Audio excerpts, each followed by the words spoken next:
নিজ মাতৃভূমির প্রিয় মাটিকে ছেড়ে, আত্মীয় স্বজনকে ছেড়ে দূরদেশে মানুষ যত ভালো খাক, যত ভালো পড়ুক এবং যত হ্যান্ডসাম স্যালারি পাক, দিন শেষে এক ধরনের অতৃপ্তি, দিন শেষে এক ধরনের কষ্ট, দিন শেষে এক ধরনের ব্যথা প্রবাসীদের প্রত্যেকের মনের মধ্যে অনুভূত হয়। কারণ আমি নিজে 10টি বছর প্রবাসে কাটিয়েছি, আমি জানি প্রবাসীদের মনের যে বেদনা, এটা দেশে যারা থাকে তারা বেশিরভাগ ক্ষেত্রে উপলব্ধি করতে পারে না। আমি প্রায় সময় বলার চেষ্টা করি, প্রবাসীদের বহনকারী বিমান যখন দেশের মাটি ছুঁই ছুঁই করে, যখন দেখতে শুরু করে প্রবাসীরা জানালা দিয়ে যে নিজের দেশের সেই এলোমেলো বিল্ডিংগুলো ঢাকা শহরের দেখা যাচ্ছে, তখন সিট থেকে বেল্ট বাঁধা অবস্থায়ও পারলে সবাই দাঁড়িয়ে যাওয়ার চেষ্টা করে। এয়ার হোস্টেসরা বারবার বলেও তাদেরকে বসাতে পারেন না, থামাতে পারেন না। এত বেশি দেশকে প্রবাসীরা অনুভব করেন। অতএব প্রবাসী হিসাবে আপনাদের কষ্টের জায়গাগুলো আমি খুব ভালো করে উপলব্ধি করি। আমি আজ আপনাদেরকে যে কথাগুলো বলতে চাই সেটি হলো, এত কষ্ট করে, এত ত্যাগ করে আপনারা প্রবাসে এসেছেন, নিজ মাতৃভূমি ছেড়েছেন। আপনার এই কষ্ট করে আসা যেন দুনিয়া এবং আখেরাত উভয় জগতের জন্য আপনার কল্যাণ বয়ে আনে, আপনার যেন কোনো বিপদের কারণ না হয়, আপনাকে সেভাবে পদক্ষেপ গ্রহণ করতে হবে। সামান্য কিছু টাকা পয়সার জন্য, সামান্য একটু কেরিয়ারের জন্য, সামান্য একটু সার্টিফিকেটের জন্য অথবা একটু ভালো থাকবার জন্য এসে যদি আপনার ঈমান, আমল, আপনার দিনদারিতা, আপনার তাকওয়াকে আপনি খুইয়ে বসেন, তাহলে এর চাইতে বড় দুঃখজনক, এর চাইতে বড় বেদনাদায়ক, এর চাইতে বড় কষ্টদায়ক আর কোনো বিষয় হতে পারে না। প্রিয় ভাইয়ের আমার, আমরা যারা প্রিয় মাতৃভূমি ছেড়ে, আপনজন ছেড়ে এখানে এসেছি, আমরা দূরদেশে পড়ে থেকে ছটপট করি, অনেক কষ্ট হয়, ফিল করি, অনুভব করি, নিজের দেশকে মিস করি অনেক বেশি, প্রিয়জনকে অনেক বেশি মিস করি। এত কষ্টের পরও এখানে এসে যদি আমাদের ঈমান, আমল, আমাদের দিন, তাকওয়া, আমাদের আইডেন্টিটি অ্যাজ এ মুসলিম, আমাদের যে পরিচিতি, সে বিষয়গুলো যদি আমরা নষ্ট করে ফেলি, সেগুলো যদি আমাদের হারিয়ে ফেলি, তাহলে মনে রাখবেন এটাকেই বলা হয় খাসিরাত দুনিয়া ওয়াল আখিরা। দুনিয়াতেও মানুষ ধ্বংস হয়ে গেল, আখিরাতেও সে ক্ষতিগ্রস্ত হলো। কারণ দুনিয়াতে প্রিয়জনের সাথে থেকে আনন্দ, বিনোদন, ভালো লাগা, ভালোবাসাগুলোকে বিনিময় করতে পারলো না, আবার আখিরাতেও তার ধ্বংস হয়ে গেল। আমরা কি কেউ সেটা চাই? আল্লাহ রাব্বুল আলামিন আমাদের সবাইকে এই প্রবাস জীবনকে আমাদের দুনিয়া এবং আখিরাত উভয় জগতের জন্য কল্যাণকর হিসাবে কবুল এবং মঞ্জুর করবেন, আমিন। প্রিয় ভাইরা আমার, আমি আপনাদের উদ্দেশ্যে কয়েকটি কথা বলতে চাই। যারা এমন সমাজে বসবাস করেন যেখানে অমুসলিম প্রধান, যেখানে মুসলিমদের প্রাধান্য নেই, যেখানে ইসলাম এবং মুসলিমদের জন্য অনুকূল পরিবেশ খুব বেশি নেই, এরকম যে সমস্ত ভাইরা আছেন, এরকম দেশে বসবাস করছেন, তাদেরকে বলবো, প্রথমত আপনার এখানে আগমন এবং এখানে অবস্থানের নিয়ত এবং উদ্দেশ্য, ইন্টেনশনটাকে পরিবর্তন করে নিন। আপনারা যারা এখানে সামান্য রুটি রুজির জন্য এসেছেন, ব্যবসা বাণিজ্যের জন্য এসেছেন, অনেকে হয়তো পড়াশোনা করার জন্য এসেছেন, আমি আপনাদেরকে বিনীতভাবে অনুরোধ করতে চাই, আপনার নিয়ত এবং আপনার উদ্দেশ্য হবে আপনি এখানে এসেছেন আল্লাহ রাব্বুল আলামিনকে সন্তুষ্ট করবার জন্য, এখানে এসেছেন ইসলামকে রিপ্রেজেন্ট করবার জন্য, এখানে এসেছেন আপনি ইসলামের দাওয়া মানুষকে দেওয়ার জন্য, ইসলামের পথে মানুষকে আহ্বান করার জন্য। এই যদি আপনার উদ্দেশ্য হয়, তাহলে অমুসলিম প্রধান দেশে বসবাস করা আপনার জন্য শুধু জায়েজই হবে না, বরং আপনার এই বসবাস করাটা ইবাদত হিসাবে গণ্য হবে ইনশাআল্লাহ।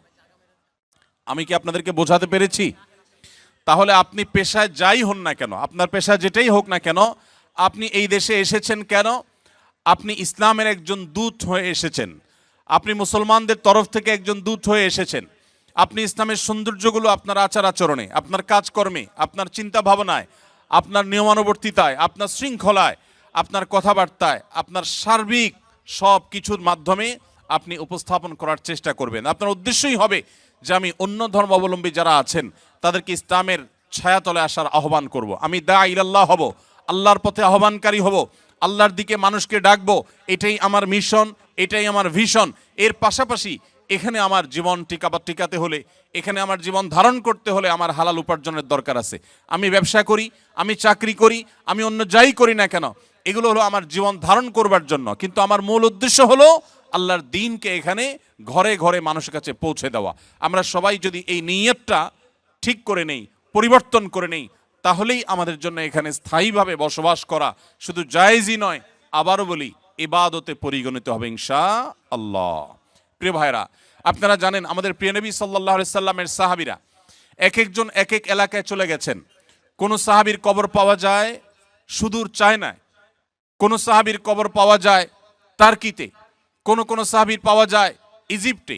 বিভিন্ন এলাকাতে বিভিন্ন দেশে এক একজন সাহাবীর কবর বা অনেক সাহাবীদের কবর পাওয়া যায়। সাহাবীরা সে সমস্ত দেশে কেন গিয়েছেন আপনারা জানেন? কোন সাহাবী নবী করিম সাল্লাল্লাহু আলাইহি সাল্লামের ভালোবাসার মদিনা শহর ছেড়ে কেউই কিন্তু পার্থিব কোনো কারণে কখনো যাননি।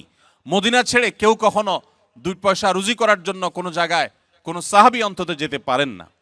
প্রিয় ভাইরা আমার, যত সাহাবীদের কবর আমরা দেখি পৃথিবীর প্রান্তে প্রান্তে ছড়িয়ে আছে, তারা সবাই গিয়েছেন মুহাম্মদ সাল্লাল্লাহু আলাইহি সাল্লামের যে দিন তারা পেয়েছেন সেই দিনকে অন্যদের মাঝে পৌঁছে দেওয়ার জন্য, তাবলীগের জন্য, প্রচারের জন্য, দাওয়াতের জন্য তারা বের হয়েছেন। অতএব সেই একই উদ্দেশ্য আজও যদি আমাদের হয়, তাহলে আগামীর পৃথিবী হবে ইসলামের পৃথিবী, আগামীর পৃথিবী হবে মুসলমানদের পৃথিবী, আগামীর পৃথিবী হবে সুখ এবং স্বাচ্ছন্দ্যময় পৃথিবী। আগামী পৃথিবীতে ডিপ্রেশন থাকবে না, আত্মহত্যা থাকবে না, মানুষ কষ্টে থাকবে না। কারণ ইসলাম মানেই শান্তি।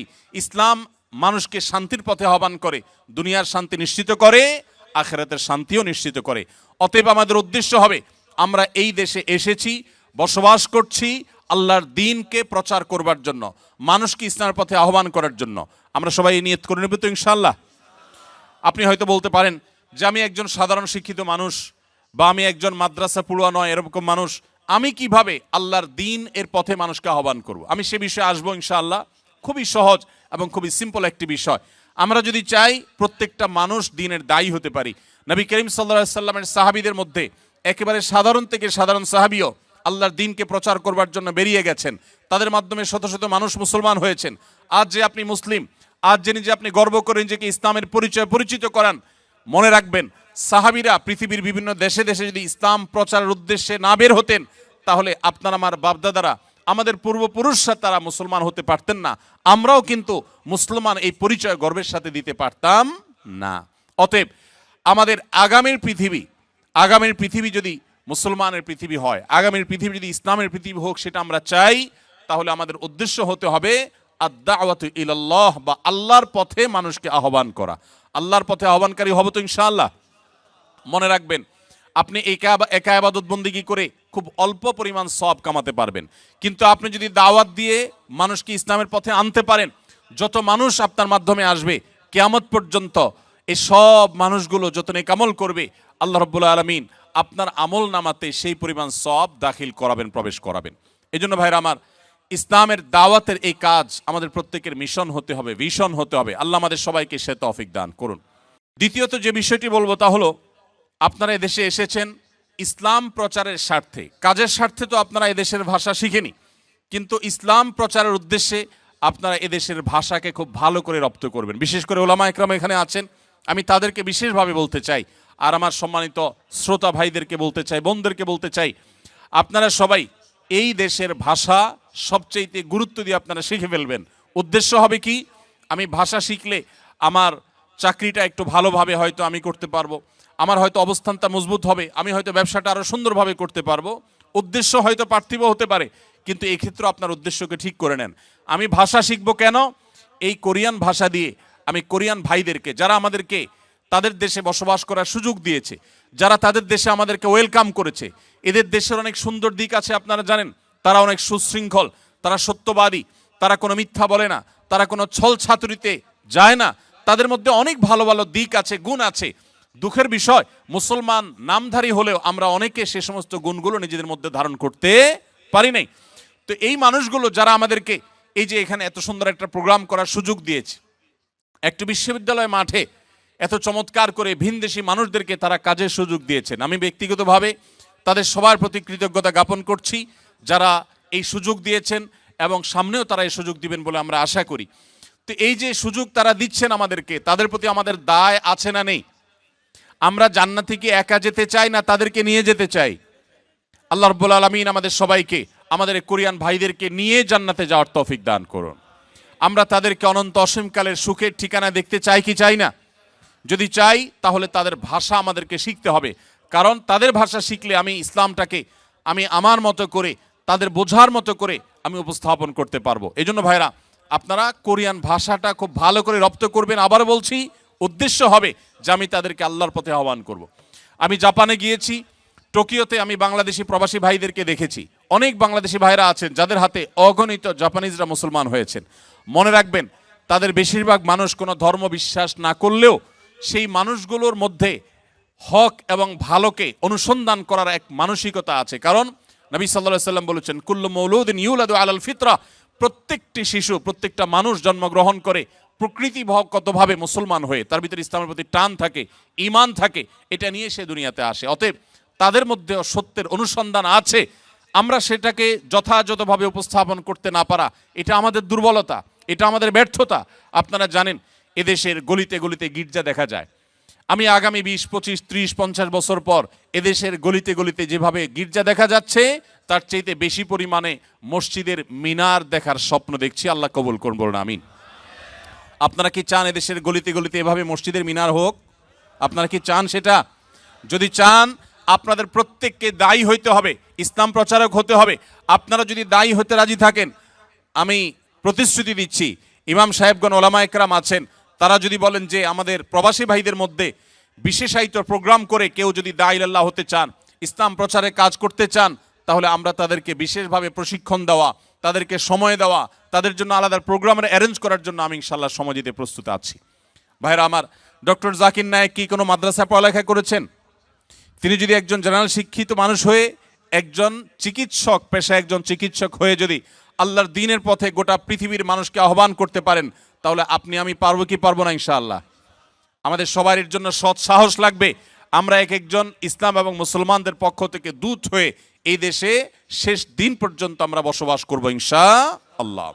তাহলে দ্বিতীয়ত যেটি বলেছি, তা হলো এই দেশের মানুষের ভাষা আপনাদেরকে শিখতে হবে। আপনারা জানেন, এখানে অনেক খ্রিস্টান মিশনারি ভাইয়েরা, বোনেরা, তারা আপনাদেরকে কেমন আছেন বলে যখন প্রশ্ন করে, তখন আপনাদের কাছে অনেক ভালো লাগা কাজ করে, কারণ আপনার ভাষা তারা জানে, তাই না? এর চাইতে বড় দুর্ভাগ্যজনক বিষয় কি হতে পারে? মুহাম্মদ সাল্লাল্লাহু আলাইহি সাল্লামের উম্মত আপনি, আল্লাহর পক্ষ থেকে একমাত্র দ্বীনের ধারক আপনি, অথচ আপনাকে দাওয়াত দেওয়া হচ্ছে খ্রিস্ট ধর্মের। আপনি আপনার দ্বীনকে সুন্দরভাবে, সুচারুরূপে, অত্যন্ত চমৎকারভাবে এদেশে মানুষের সামনে উপস্থাপন আপনি করতে পারেন নাই। এর চাইতে লজ্জার, এর চাইতে দুঃখের আর কিছু হতে পারে না। প্রিয় কোরিয়ান প্রবাসী ভাইরা, কোরিয়া প্রবাসী ভাইরা, আমি আপনাদেরকে উদাত্ত আহ্বান করতে চাই, আপনারা সবাই যদি সজাগ হন, আপনারা যদি সচেতন হন, আপনারা যদি দায়িত্বশীল হন, আমার বিশ্বাস খুব বেশি দিন লাগবে না যে ইনশাআল্লাহ এদেশের মোড়ে মোড়ে, রাস্তা রাস্তায় ইনশাআল্লাহ আজানের ধ্বনি শোনা যাবে। আমরা সবাই চেষ্টা করবো তো ইনশাআল্লাহ। নাম্বার 3, মনে রাখবেন, ইসলামের পথে আহ্বান করবার জন্য আপনার মুখের বক্তব্য অথবা আপনার লেখনির চাইতে অনেক বেশি পাওয়ারফুল একটা মাধ্যম আপনার কাছে আছে। সেটা কি? সেটা হলো আপনার আমার নিজেদের আচার আচরণ, আমাদের কাজ কারবার, এই বিষয়গুলো অন্য ধর্মাবলম্বীদেরকে যেন ভাবতে বাধ্য করে যে মুসলমানদের দিন এতটাই সুশৃঙ্খল, এতটাই চমৎকার, এই দিন সম্পর্কে জানতে যেন তারা আগ্রহী হয়, তারা যেন কৌতূহলী হয়, তাদের মধ্যে যেন আগ্রহ জাগে, আগ্রহ জন্মায় যে ইসলামটা কি, তারা যেন জানতে চেষ্টা করে। এই জন্য ভাইরা, আমি আপনাদেরকে বলতে চাই, আপনারা এক একজন এখানে যারা আছেন, আপনারা প্রত্যেকে 2টি করে ডিপার্টমেন্টে আপনারা রিপ্রেজেন্ট করছেন। এক, আপনারা সবাই বাংলাদেশ রাষ্ট্রকে আপনারা রিপ্রেজেন্ট করছেন। আপনারা সবাই বাংলাদেশের আনঅফিসিয়াল দূত। অফিসিয়াল রাষ্ট্রদূত একজন থাকলেও আপনারা প্রত্যেকে বাংলাদেশকে এখানে রিপ্রেজেন্ট করছেন। অতএব আপনারা সবাই বাংলাদেশের দূত। বাংলাদেশকে তারা দেখে না, তারা আপনাকে দেখে।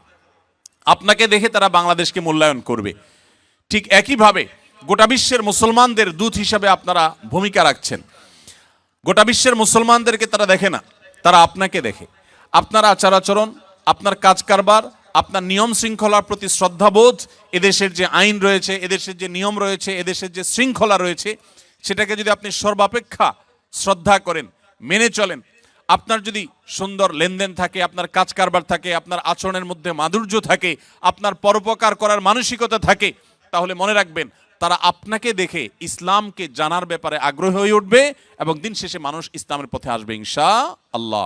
মনে রাখবেন, আমাদের প্রিয় নবী সাল্লাল্লাহু আলাইহি সাল্লামের বক্তব্য শুনে যত মানুষ মুসলমান হয়েছেন, তার চাইতে বেশি তার মহানুভবতায়, তার সিরাত, তার জীবন দর্শনে আকৃষ্ট হয়ে মানুষ ইসলামে এসেছেন। আজও সময় এসেছে ইসলামকে আমাদের আচার আচরণ, আমাদের ভালো কাজ কাম দিয়ে, আমাদের উন্নত চিন্তাধারা দিয়ে, আমাদের বিভিন্ন কার্যক্রমের মাধ্যমে ইসলামকে রিপ্রেজেন্ট করার আমরা সবাই সেই চেষ্টা করব তো ইনশাআল্লাহ। মনে রাখবেন, আপনার প্রতিটি কাজ হয় ইসলাম এবং মুসলমানদের ইমেজকে বিল্ড আপ করবে, আর না হলে ইমেজকে ধ্বংস করবে। আমি ব্যক্তিগতভাবে আনন্দিত যে কোরিয়ায় আমার বাংলাদেশি প্রবাসী ভাইরা যারা আছেন, বোনেরা যারা আছেন, আপনাদের তেমন কোনো দুর্নাম নেই। আমাদের বাংলাদেশি প্রবাসীরা অনেক দেশে আছেন, যে সমস্ত দেশগুলোতে নানা কারণে দুর্নাম হয়ে গেছে, সে সমস্ত দেশে আমাদের বাংলাদেশিদের মুখ অনুজ্জ্বল। আলহামদুলিল্লাহ, আমার স্বদেশী ভাইরা যারা এই দেশে বসবাস করছেন, কোরিয়া প্রবাসী ভাইদেরকে আমি স্পেশালভাবে ধন্যবাদ জানাচ্ছি, আপনাদের প্রতি কৃতজ্ঞতা জানাচ্ছি যে আপনাদের তেমন কোনো দুর্নাম নেই। এর জন্য অবশ্য নেতৃবৃন্দ যারা আছেন, বিভিন্ন সোসাইটিকে যারা নেতৃত্ব দিচ্ছেন, নিশ্চয়ই তাদের অবদান আছে, নিশ্চয়ই ওলামা একরাম ইমাম সাহেবদের অবদান আছে, নিশ্চয়ই আপনাদের সবার সদিচ্ছা আছে। আল্লাহ তাআলা আপনাদের সবাইকে আপনাদের এই সুনামকে ধরে রাখার, বরং এটাকে আরো সামনে নিয়ে যাওয়ার তৌফিক দান করুন। ভাইরা আমার, তাহলে আমার তৃতীয় পয়েন্টটি হলো যে আপনার সুন্দর আচরণ, আপনার কথাবার্তা, আপনার আইন শৃঙ্খলাকে মেনে চলার মানসিকতা, আপনার সার্বিক আচার আচরণ দ্বারায় আপনি ইসলামের পথে মানুষকে আহ্বান করবেন। আপনার কর্মকাণ্ডই দাওয়াত দিবে ইসলামের পথে মানুষকে। চেষ্টা করবো তো সবাই ইনশাআল্লাহ। নাম্বার 4, আপনি প্রবাসে থেকে যদি আল্লাহর দ্বীনকে রিপ্রেজেন্ট করতে চান আর নিজের ঈমান আমলকে হেফাজত করতে চান, মনে রাখবেন, আপনি কিছু পয়সা কামাই করতে এসে যদি আপনি বেঈমান হয়ে চলে যান, অথবা আপনি ঈমানদার আছেন, আপনার ছেলে মেয়ে তারা বেঈমান হয়ে যদি চলে যায়, পরের জেনারেশনটা যদি ধ্বংস হয়ে যায়, তো এর চাইতে বড় দুর্ভাগ্যের বিষয় আর কিছু হতে পারে না। অতএব এই বিষয়টিকে মাথায় রেখে আমি আপনাদেরকে অনুরোধ করব যে আপনারা সবাই সবসময় চেষ্টা করবেন, সচেষ্ট থাকবেন যে আপনারা যেখানেই থাকেন না কেন আশেপাশে মসজিদগুলোর সাথে আপনারা ইনভলভ হয়ে থাকবেন। ইমাম সাহেবদের বিভিন্ন যে প্রোগ্রামগুলো থাকে, কোরআন শিক্ষার আসর থাকে, তাফসিরের আসর থাকে, বিভিন্ন দ্বীনি প্রোগ্রামগুলো থাকে, যে কোনো দ্বীনি প্রোগ্রামের সাথে আপনারা এঙ্গেজ হয়ে থাকবেন, মসজিদগুলোর সাথে সম্পৃক্ত হয়ে থাকবেন, নামাজি মানুষদের সাথে থাকবেন।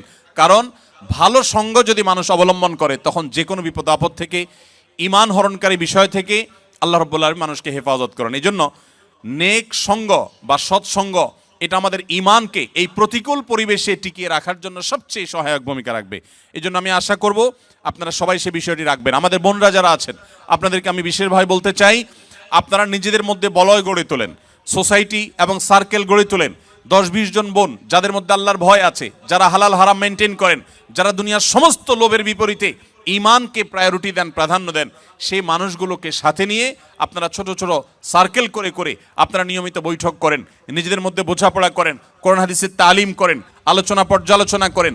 আপনাদের শিশুদেরকে ঈমানের উপরে টিকায় রাখবার জন্য, তাদেরকে সেভ করবার জন্য প্রতিকূল পরিবেশে আপনার শিশুদের জন্য আলাদা সোসাইটি বিল্ড আপ করতে হবে, তাদের জন্য আলাদা পরিবেশ গড়তে হবে, মসজিদগুলো থেকে তাদের জন্য নানামুখী উদ্যোগ নিতে হবে।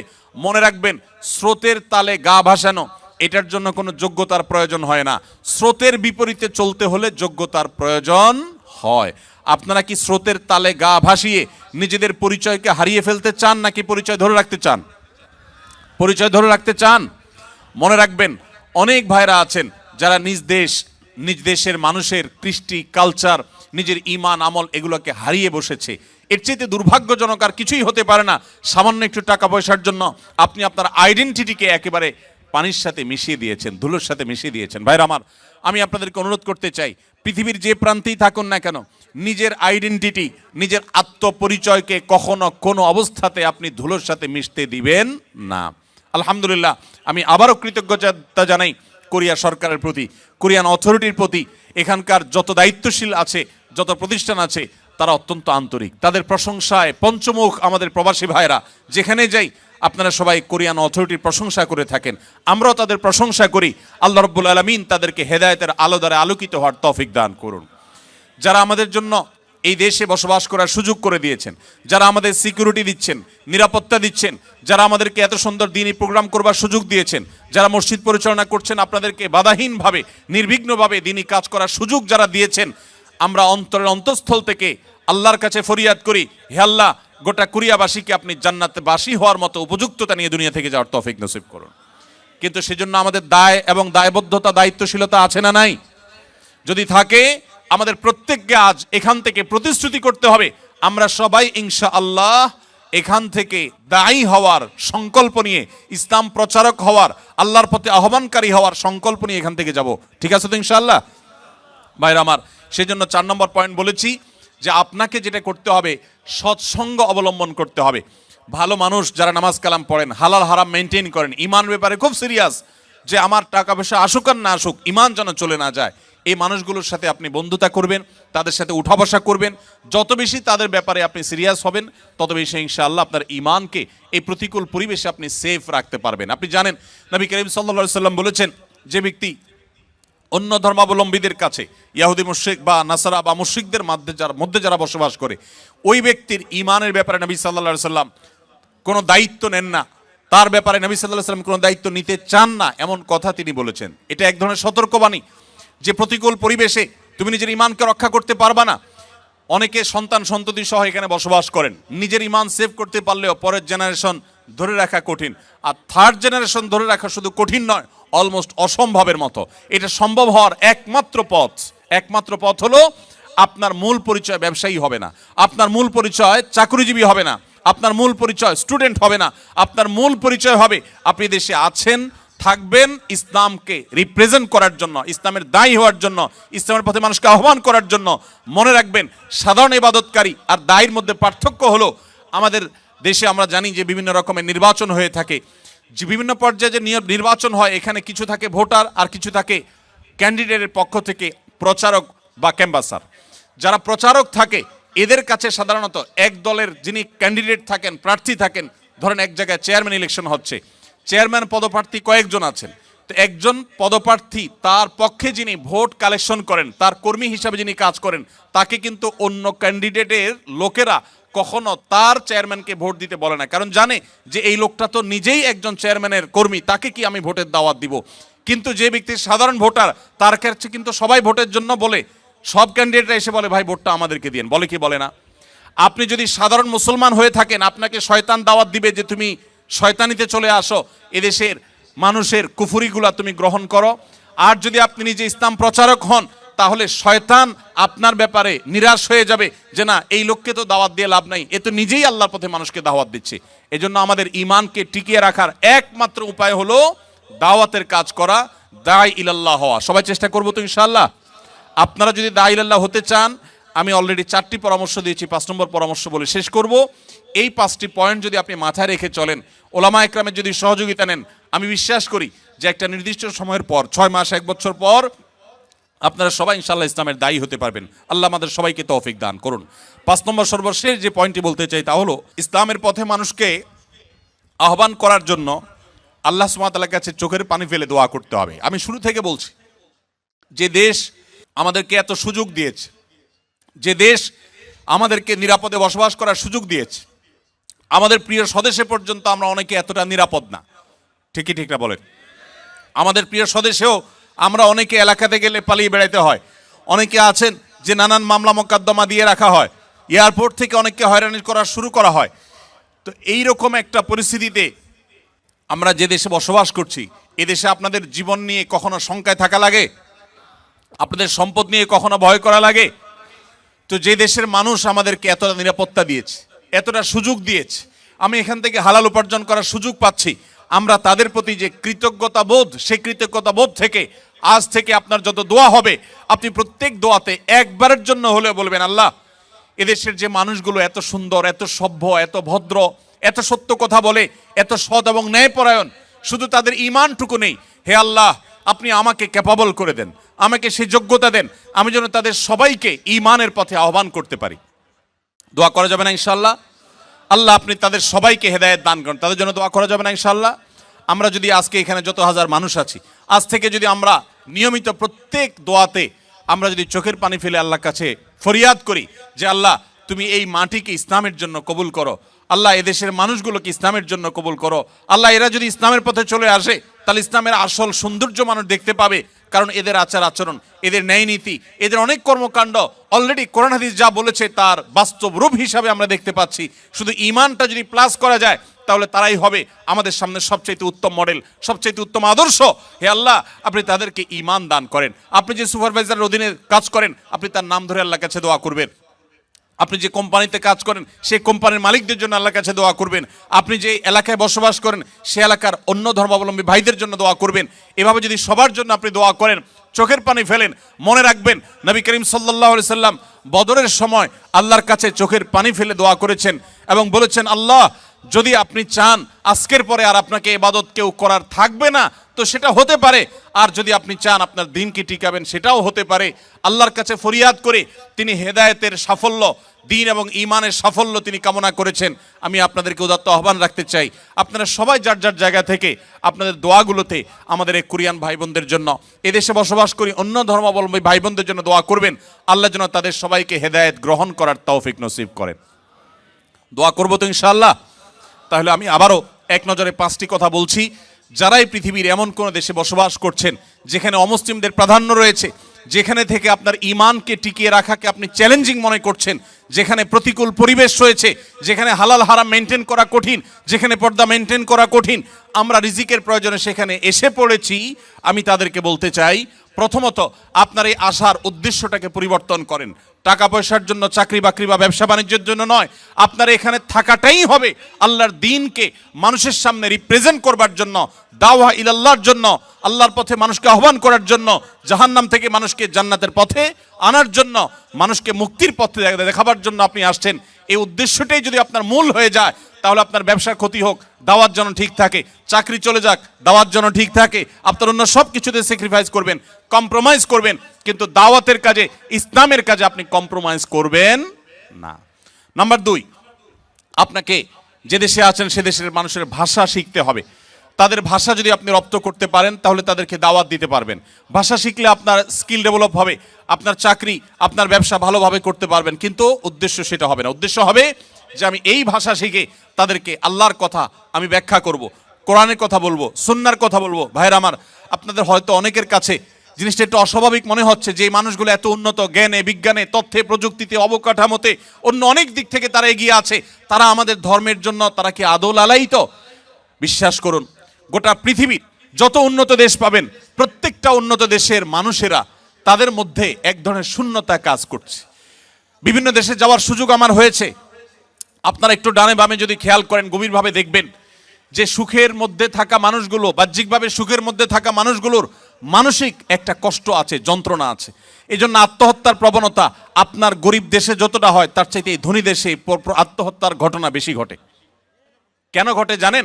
সব কিছু আছে, মানসিক প্রশান্তি জিনিসটা নেই।